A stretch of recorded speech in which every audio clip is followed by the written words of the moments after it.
Mark, a successful architect whose life feels hollow in the echoing halls of his own home. When he asks Emma, his childhood friend and brilliant painter, to be his houseguest for a month, he hopes for company. What he never expects is her simple presence to thaw the chill in every room, to fill the air with laughter and light, to reignite his passion for life. But as the walls warm, old secrets surface, and both will learn that sometimes the greatest healing comes from opening your heart to someone who sees all your cracks. Before we start the story, leave a comment to let us know which city you're watching from. Like and subscribe to support our community. Your support means a lot to us. Now, enjoy the story as we continue. Mark stepped into the house and paused. The front door clicked shut behind him, but no echo of footsteps or distant laughter answered. The walls, painted a crisp white, looked pristine, yet they felt as cold as ice. He set his leather briefcase on the console table by the entrance. He had spent the afternoon in a meeting about a new youth center in town. An inspiring project, really. Still, when he turned off his car in the driveway, the anticipation he'd felt faded like mist. There was no sound of the kettle boiling. No soft hum of music drifting from the kitchen. Even the wind outside seemed to hush itself. His home felt more like a museum than a living space. Stately, perfect, and utterly devoid of warmth. In the hallway, he ran a hand along the banister. His fingertips traced the smooth wood, polished to a shine. He remembered the many times he and Emma had raced down these steps as children, their laughter bouncing off the walls. How they would pause mid-descent just to catch their breath and giggle. He sighed. Emma. He wondered how she was. Busy, no doubt, with her art shows and her life in the city. But he needed her. He needed that spark she carried everywhere. Mark crossed to the kitchen and opened the fridge. A single leftover container of salad stared back at him. He closed the door. He wasn't hungry, anyway. Not really. He walked through the living room. The couch was pristine, the cushions unpressed. A framed photograph on the mantel showed him and Emma, 8 years old, muddy from a rainstorm, grinning like fools. He picked it up. "Remember this?" he whispered to the empty room. He set the photo down gently. His eyes drifted to the large window where the late afternoon light pooled on the floor. He moved to his desk. Stacks of blueprints lay neatly arranged, waiting for his eyes. He ran his hand through his hair and stared at the blank wall across from him. No art. No color. Nothing. A thought struck him. What if Emma came here? Even for just a week. His walls could use her paintings. His rooms could use her laughter. He pulled out his phone. His thumb hovered over her name saved in his contacts. For a moment, he hesitated, nerves fluttering in his chest. But he typed quickly. "Hey Emma. I know this is random, but would you consider staying with me for a while? My place feels a little empty." He stared at the message, and then hit send. After a moment, he put the phone down and exhaled. He wasn't sure what would happen next, but for the first time in a long while, he felt something like hope. That night, he didn't sleep well. Dreams of laughter and color danced behind his closed eyes. When he woke, his phone buzzed with her reply. And just like that, the silence began to crack. Emma's message was short and sweet. "I'd love to. Honestly, I could use a change of scene too. When should I come?" Mark stared at his phone, a small grin tugging at his lips. It was like opening a window and letting fresh air sweep through a dusty room. He replied quickly. "Come this weekend. I'll pick you up." The next few days passed in a blur. Mark found himself cleaning rooms that hadn't been touched in months. He went to the market, bought fresh flowers, even replaced the old kettle she once teased him about. He caught himself smiling more often, humming while he swept the hallway. Felt strange. Good strange. Saturday arrived in a warm burst of sun. Mark stood outside the train station, nervously checking the arrivals board. He spotted her before she saw him. Same Emma. Hair tucked under a floppy hat, paint-splattered bag over one shoulder, and that signature smile, like she was constantly amused by life. She caught his eye and grinned wider, waving enthusiastically. Mark laughed and stepped forward. "You really came," he said as they hugged. "Of course I did," she replied, squeezing him tightly. "You sounded like you needed me." They rode back together in silence at first, the comfortable kind. Emma rolled down her window and let the breeze tousle her hair. "So, this is your big serious house now?" she asked as they pulled into his driveway. "Big and serious, yes. But hopefully less lonely, starting now." Inside, Emma looked around. Her eyes landed on the photo of them as kids, still sitting on the mantel. "You kept this?" she said, voice soft. "Of course. It reminds me of a time when things were simpler." Emma stepped into the living room, her hand trailing along the edge of the sofa. "Well," she said, setting her bag down, "let's make it feel like home again." Mark watched her move through the house, already filling it with energy. She opened windows, fluffed pillows, even rearranged the vases on the shelves. That evening, they sat on the porch sipping tea. The air smelled of jasmine. Emma leaned her head back, eyes closed. "This place has good bones, Mark. It just needed a little soul." He looked at her, sunlight catching in her hair. "Maybe I did too," he whispered. And though she didn't answer, she reached out and took his hand. The silence between them wasn't empty anymore. It felt like the start of something. Emma's first morning in the house came with sunlight streaking across the wooden floorboards and the scent of fresh coffee drifting from the kitchen. Mark woke to the distant sound of humming. He padded downstairs barefoot, drawn by the melody. Emma was at the stove, barefoot too, wearing one of his oversized flannel shirts over her pajamas. She looked completely at ease, flipping pancakes like she'd been doing it there for years. "Good morning," she said, not turning as if she felt him there. "Morning," he murmured, rubbing the sleep from his eyes. "You cook now?" "I survive," she said with a grin. "You were out of eggs, by the way. Had to get creative. There may or may not be peanut butter involved." Mark chuckled. "I'll take my chances."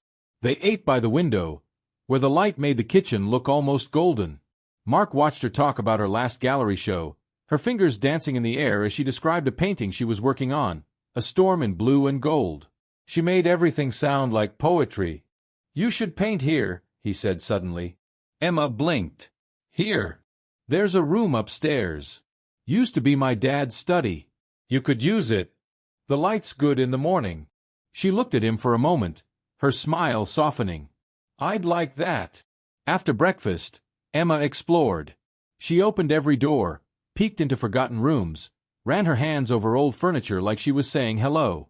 Mark followed at a distance, watching her wake the house up. She paused in the study.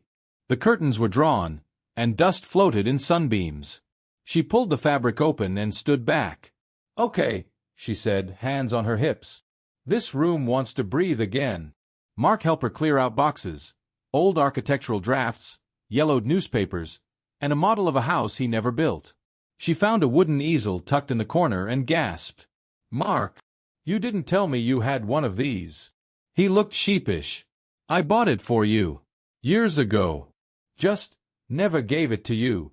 She didn't say anything. She just ran her hand over the smooth wood and whispered, "Thank you." By afternoon, she was already painting. Strokes of deep indigo swept across a blank canvas, her brow furrowed in focus. Mark watched from the doorway.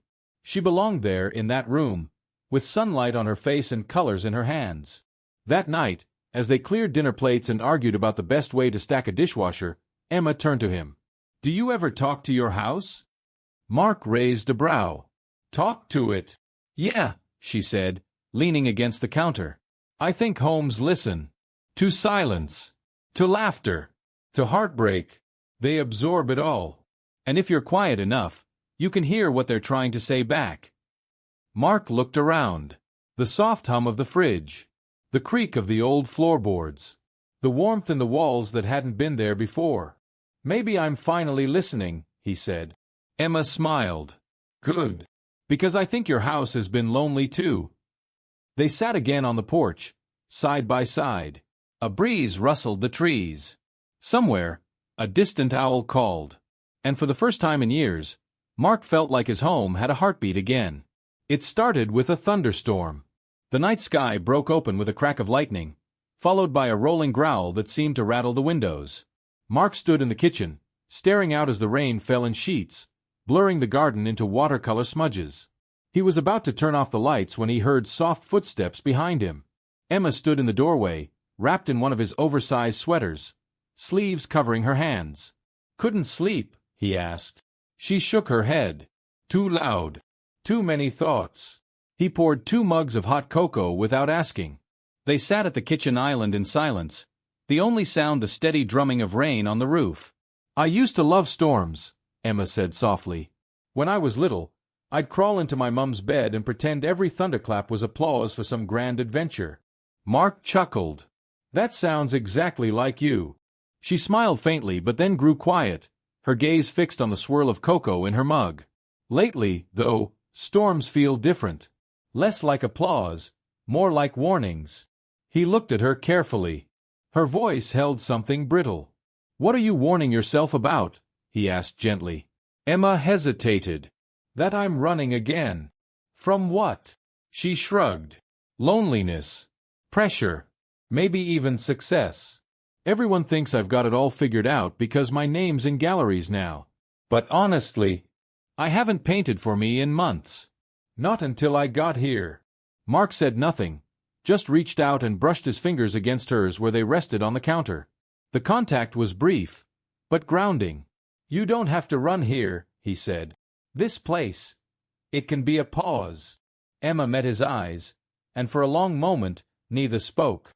Then she asked, "Do you ever feel guilty for being unhappy, even when everything looks perfect?" He nodded slowly. "Every day." They stayed there until the storm softened into a drizzle, and the clock blinked past 2 a.m. Before heading back to bed, Emma paused in the hallway, turned to him, and whispered, "Thanks for letting me be here without pretending." "You're not pretending," Mark said. "You're just being Emma. That's all I've ever needed." She gave a soft smile and disappeared into the guest room, leaving the faint scent of lavender and paint behind. The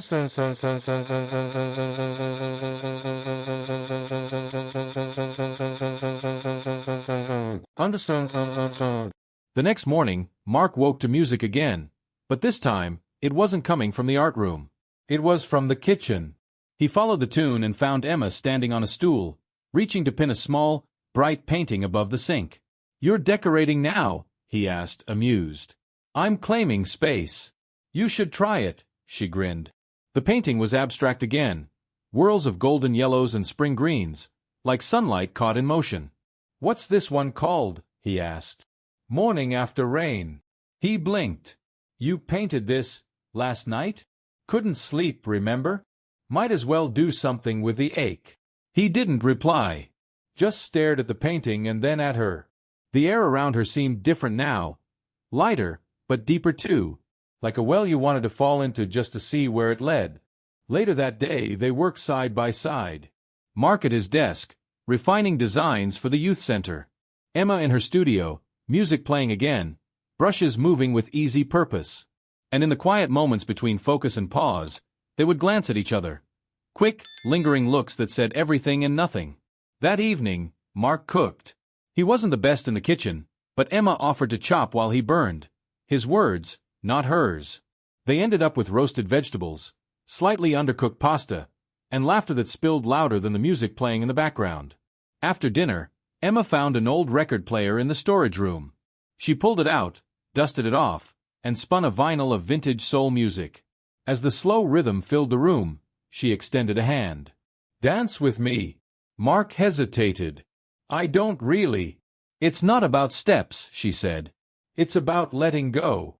So he took her hand. They danced barefoot on the living room rug, swaying to a melody older than either of them. And somewhere between the third verse and the silence that followed, Mark realized he wasn't just feeling better. He was remembering how to feel, period. The house, once just a shell, now echoed with memories in the making. And as Emma rested her head on his chest, Mark didn't pull away.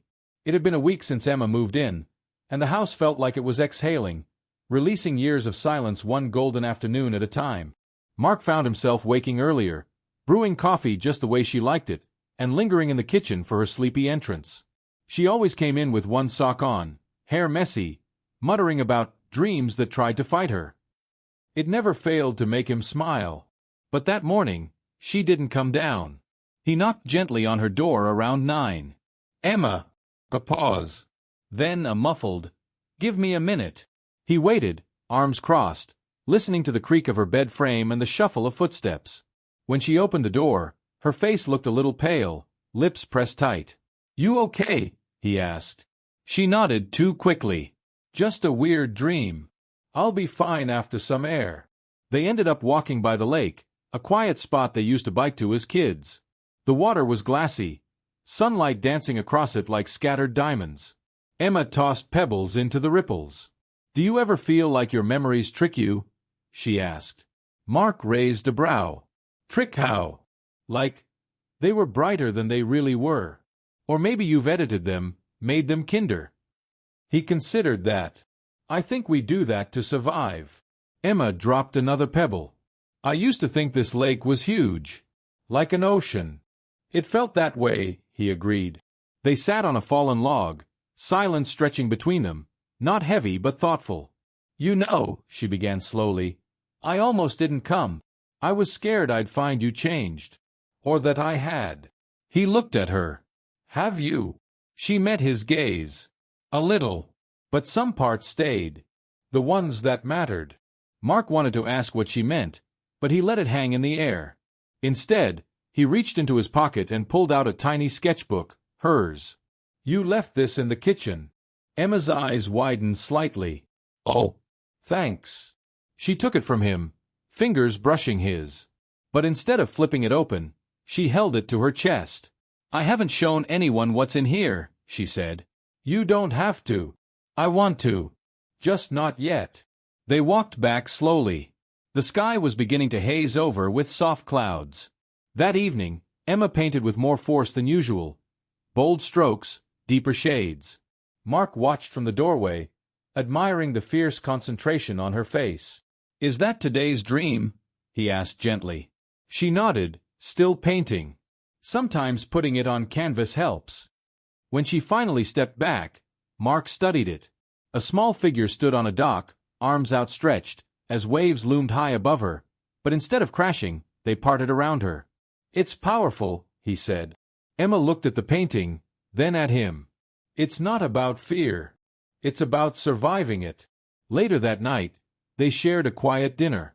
No deep talks, no confessions. Just laughter over overcooked pasta and a shared bottle of red wine. But something unspoken pulsed beneath the warmth, like a heartbeat waiting to be heard. And Mark knew, as sure as the stars blinked to life above them, that Emma hadn't come just to help him heal. She was trying to heal herself too. It started with thunder. Not the distant kind that grumbles softly and fades into silence, but a deep, rumbling roar that shook the windows and pulled them both from sleep. Emma sat up on the couch, blanket falling to her lap. Mark appeared from the hallway, hair tousled, eyes heavy. "You okay?" he asked, his voice low. She nodded, glancing toward the window where rain had begun to pelt the glass. "Just surprised me. I haven't heard a storm like this in years." He sat beside her. Neither of them spoke for a while. The storm howled, rattling against the house like a memory trying to claw its way inside. Emma wrapped the blanket tighter around her shoulders. "Funny, isn't it? How weather like this makes everything feel closer." "Oh, Father." Mark turned to her, reading the tension in her jaw, the way her fingers curled into the fabric. "You thinking about him again?" he asked gently. Her eyes didn't leave the window. "It's hard not to. He loved storms. Said they reminded him that the world wasn't always meant to be calm." Mark didn't push further. He knew she was talking about Leo, the man she once painted endlessly. Mysterious eyes, crooked smile, always looking like he might vanish at any moment. Emma finally looked at him. "I'm sorry if I've brought any of that energy here. I'm trying to leave it behind." He shook his head. "You don't have to be sorry. You brought your truth. This house, it needed something real." She blinked, surprised by his words. "You always know exactly what to say." "No," he said with a faint smile. "But I know how to listen." Lightning lit up the room for a second, followed by another crash of thunder. Emma flinched. Mark reached out, resting a hand over hers. She didn't pull away. "Do you want to talk about it?" he asked. Emma hesitated, then whispered. He left without saying goodbye. "Just a note. I love you, but I'm lost.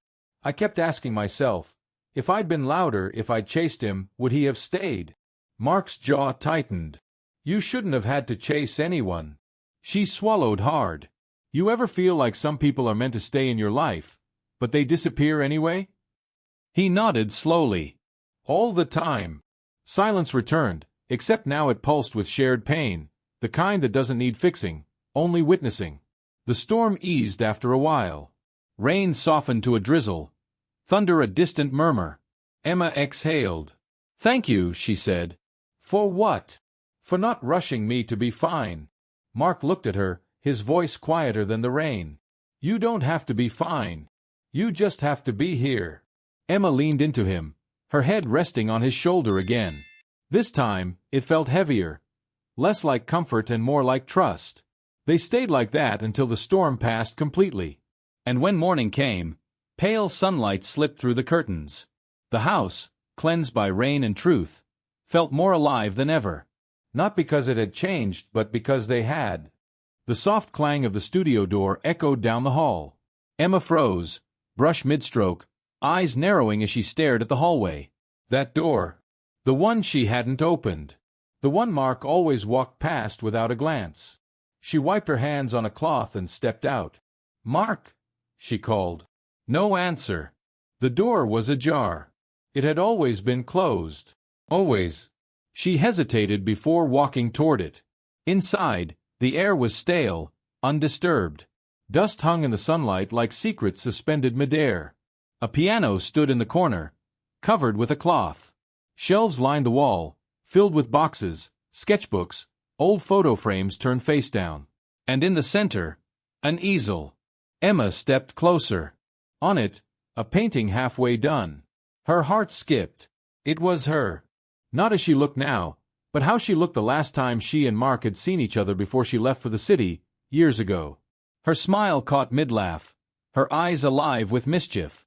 The strokes were tender, precise, filled with emotion. A floorboard creaked behind her. Mark stood in the doorway. His face was unreadable. I didn't mean to snoop, she began, but he raised a hand. It's fine, he said quietly. He stepped inside and looked around like he was entering a church. I used to paint. Years ago. Before architecture became the only thing I allowed myself to care about. Emma turned to him, her voice gentle. Why did you stop? He exhaled, the kind of breath that carries years of weight.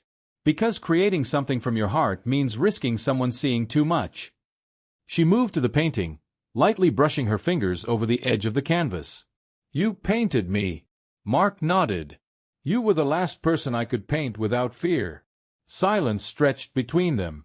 Then Emma said, You should finish it. He gave her a half-smile. I wouldn't know how.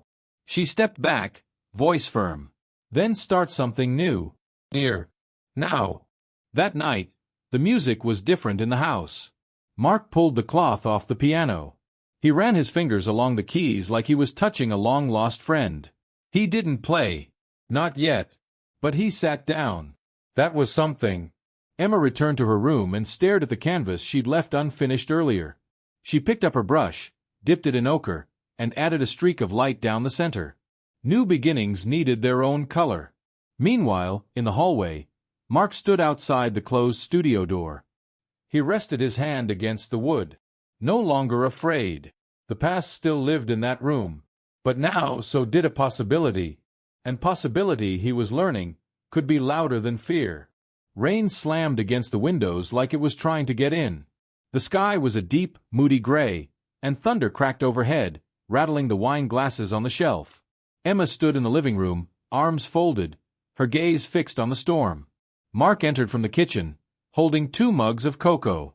He handed her one, but she didn't take it right away. Emma, he asked gently. She finally accepted the mug, her fingers cold against his for a second too long. You okay? She didn't answer immediately, just stared at the rain. I got a call today, she said softly. From my gallery in the city. They want me back. There's an opportunity. Something big. A solo exhibition. Mark felt the shift in the room, the tightness curling inside his chest. That's great. Isn't it? Emma nodded, but her smile was a fragile thing. It is. It's everything I've worked for. But... She turned to him, finally meeting his eyes. But I don't know if I want to leave.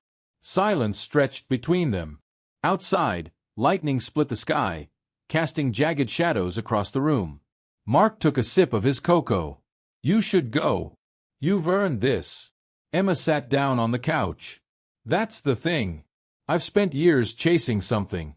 And now that it's within reach, I don't know if it's still what I want. Or if I'm just afraid to lose what I've found here. He sat beside her, the cushion dipping slightly. What have you found? Emma looked around, the paintings drying by the window, the photos they'd taken during their walks, the half-finished puzzle on the coffee table. Peace, she whispered. Clarity. You. Mark's heart beat loud in his ears. Emma. She reached for his hand. I know this started as a temporary thing. But somewhere along the line, it stopped feeling temporary. Thunder rolled again, softer this time. Mark held her hand tighter. Then maybe it doesn't have to be. Her eyes shimmered, not from sadness, but something gentler. Oh, promise me, she said, that no matter what I choose, we won't lose this. I promise, he said. But for the record, I hope you stay. Emma leaned into him, their shoulders touching, their breath sinking as the storm outside raged, and the storm within them began to quiet. Because sometimes, even in the loudest chaos, love finds its clearest voice.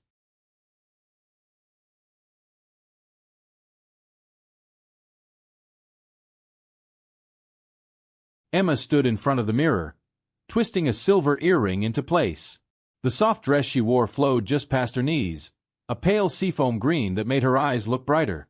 She didn't dress up often, but tonight wasn't just dinner. It was a reckoning. Mark had texted her earlier. Dinner's ready at 7. Thought maybe we could talk. Really talk. She knew what that meant. The house smelled like garlic and rosemary when she entered the kitchen. Mark looked up from the stove, his sleeves rolled to his elbows, a smudge of flour dusting his temple. Wow, he said, blinking. You look.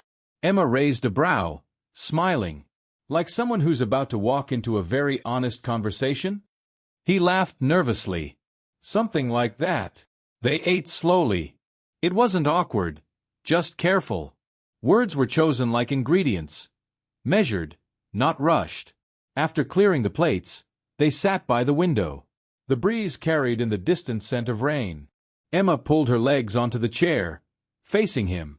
You first, she said softly. Mark rubbed his palms together. I used to think that love had to come with certainty. Big, bold decisions. No doubts. No fear. But now I think, maybe it's supposed to have a little fear. Because it means it matters. Emma tilted her head. And what are you afraid of? That I'll hurt you again. That I'll need more healing than I thought. That I'll never be able to say the right things. She was quiet, absorbing it all. I loved you, she said finally. I think I never stopped. Even when I hated the silence between us, I kept loving you. Mark's throat tightened. I was selfish. I didn't know how to let anyone in fully, even you. Especially you. Emma reached across the table, her fingers brushing his. We were young, and broken in ways we didn't understand. Silence. But this one was different.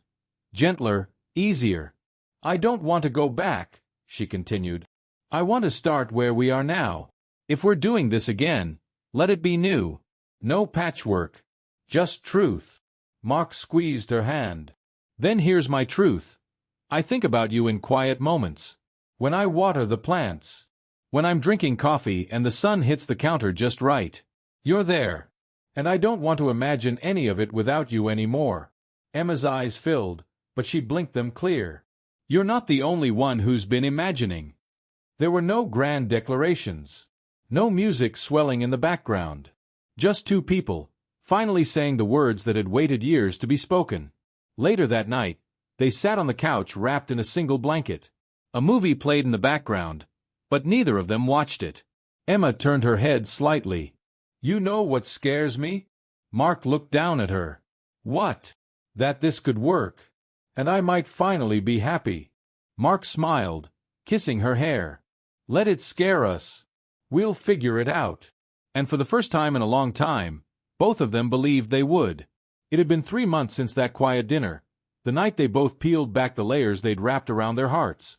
The changes came slowly, like spring thawing out a long winter. They started taking walks in the evening. At first, short ones, side by side, hands brushing. Then longer ones, with laughter, shared earbuds, and quiet pauses to watch the sky shift into blush pinks and soft golds. Emma kept writing. Not for the magazine, at least, not for now. Instead, she wrote poems she didn't plan to publish, sentences scribbled on napkins, dreams inked into journals. Words were hers again, not tools for distance, but bridges. Mark in turn learned to speak more, to ask questions, to answer without fear of sounding weak. He even cried in front of her once, after a call from his late fiancée's mother. Emma didn't try to fix it. She just sat there, held his hand, and let him fall apart, then helped him gather himself. They healed in tandem. Not all at once, but enough to begin something real. On a quiet Sunday morning, Emma woke up to find Mark in the kitchen, humming off-key and making coffee. He was wearing her old hoodie. "You're stealing my clothes now," she teased. He shrugged. "Feels like you." "I like it." She watched him for a moment, chest warm with something that didn't quite have a name. It wasn't fireworks or butterflies. It was peace. A few hours later, they sat on a park bench under a jacaranda tree, petals falling like lavender snow. Kids ran by. A dog barked in the distance. Life. Happening. "I've been thinking," Mark said, turning toward her. "About us." Emma raised a brow, waiting. "I know we said no big promises yet, but I want to build something with you. Not just love. A life. Slowly. Gently. With the kind of care we didn't know how to give the first time." She looked at him for a long moment. Then she reached into her bag, pulling out a folded page. "I wrote this the other night. I didn't know if I'd show it to you." He unfolded it. In her handwriting, neat but a little rushed, it read, "Some things return not to repeat the past, but to rewrite the ending. You are not my what if, you're my what's next." Mark's throat caught. "Is this?" Emma smiled.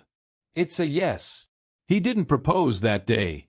There was no ring, no kneeling, no audience. But there was a promise, unspoken and strong. A few more seasons would pass before any wedding bells, before any shared mortgage or baby plans or housewarming parties. But they would get there. Together. And as the sun dipped low behind the trees, Emma leaned her head on Mark's shoulder and whispered, "We made it." He kissed her forehead and replied, "No, we're just beginning." Hey there, story lovers. If you want to add a little more magic, adventure, and heartwarming moments to your day, make sure you subscribe to the Daily Stories channel on YouTube. Join our community of dreamers and seekers of inspiration. Hit that subscribe button and tap the bell icon so you never miss our new story every single day.